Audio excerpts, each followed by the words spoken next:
పెట్టండి. ఎప్పటి నుంచో ఇప్పుడు గత 4-5 ఏళ్ళ నుంచి అనుకుంటున్నారు అమ్మవారి రిటర్న్ ఈ కట్ట మీద కట్టాలి, గుడిని ఏర్పాటు చేయాలని. అది ఈ ఆడపిల్లలు కూడా మగ పిల్లలు అన్నారు, ఇక్కడ చెట్టు ఉంది బాబాయ్, ఇక్కడ అమ్మాయి వెలిసింది, మనం ఏదన్నా కడదామని అందరూ కలిసి మన దగ్గర వచ్చాం. మన నీళ్ళు కొంచెం అట్లా వస్తే అలాగే అమ్మ మేము ఎప్పటి నుంచి అనుకుంటున్నాం 4-5 ఏళ్ళ నుంచి ఒక గుడి అనేది అమ్మవారి గుడి ఏర్పాటు చేయాలని అనుకుంటున్నాం. ఎప్పటికప్పుడే కుదరట్లా, దీన్ని చేద్దామని అందరం కలిసి ఇటు మగవాళ్ళు ఆడవాళ్ళు అందరం కుటుంబ సభ్యులుగా అందరం కూడా చాలా సంతోషం ఒక చిన్న రాయిగా ఏర్పాటు చేశాం.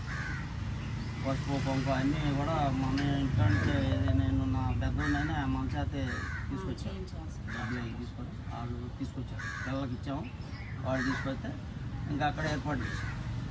ఇంకా అక్కడి నుంచి చిన్న పాకలాగా వేసాం, పరదా పెట్టి వేసాక ఆ చిన్నది వర్షాలు తడిసిపోతుందని కొంచెం పెద్దగా అయితే మున్సిపాలిటీ వాళ్ళు స్పీకేసారు.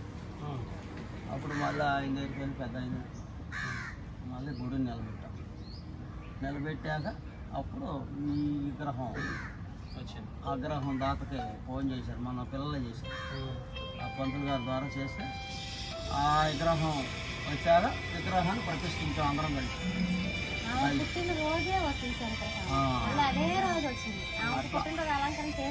అట్లా అమ్మకి అందరూ కూడా చక్కగా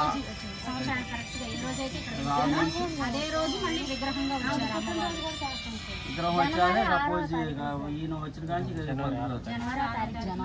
సో ఇప్పుడు మనం ఈ దేవాలయం ప్రతిష్ఠించి 2 సంవత్సరాలు అవుతుంది, 3 ఏళ్ళు అయితే. అంటే ఆవుగా గెలిచినప్పుడు 1 సంవత్సరం, విగ్రహం వచ్చి 2 సంవత్సరాలు, సంవత్సరం దాటి ఇది జనవరి వస్తే మళ్ళీ